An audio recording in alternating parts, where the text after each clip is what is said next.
we're going to have our eyes set on them and try to feature them if they are doing well, if they are playing something interesting. So, sit tight at home. We're going to show you some commercials and some deck strategy, and we're going to be back for round 3 as soon as possible.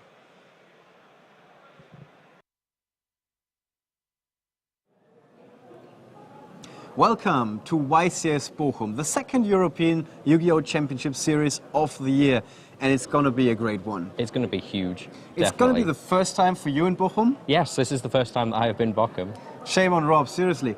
This is like the 7th or 8th time I am in Bochum.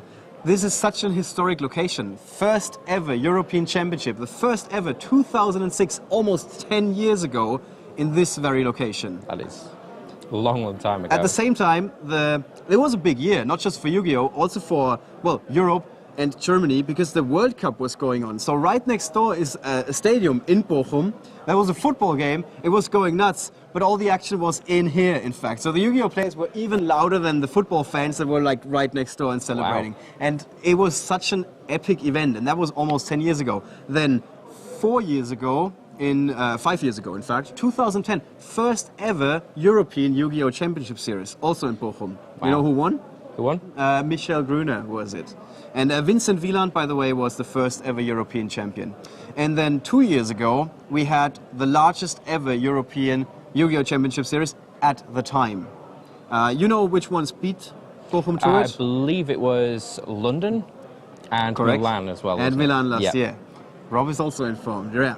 And on top of that, we had a couple of Fortune Tours, Faro Tours, National Championships, and a couple of smaller events, all in this very venue. This is like where Yu-Gi-Oh! Is at its core.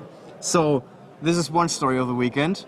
The other one is, the last event we've had was YCS Prague. Yes. With Necros being like the main deck. Gonna talk about decks in just a second. This is something, and upcoming, right after Bochum, we're gonna go into national season. So it's not gonna get any boring, in fact. It's just going to get more exciting. Now, we've got Europeans that will be coming up very, very soon. It's shortly after the Nationals season, which is next month, actually. Right. All of the Nationals, I believe, are happening in Europe next month. I think some of them in like 2 weeks or 3 weeks, in fact. Yes, yes. I mean, the UK one, which I'll be at because, as you know, I am the UK organised play partner. It's, which will be held in Derby, in the Roundhouse. Beautiful venue. It used to be an engineering bay for trains. Okay. Which they've then converted into a large kind of exhibition hall. That means lots of space, right? Yeah, it's absolutely huge, really nice round room.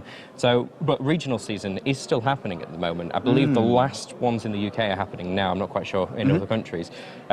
There's some regionals happening here as well this weekend. They allow you to score a ticket for the European Championship. Yes, for every 8 players you got in a regional, you get 1 qualification for the European Championship. They also pass down as well. So don't worry if there's lots of players in there that have already qualified. They're not going to steal it from you got better chances to score a ticket. Now, we've got sealed and constructed happening here this weekend, which will be both Saturday and Sunday.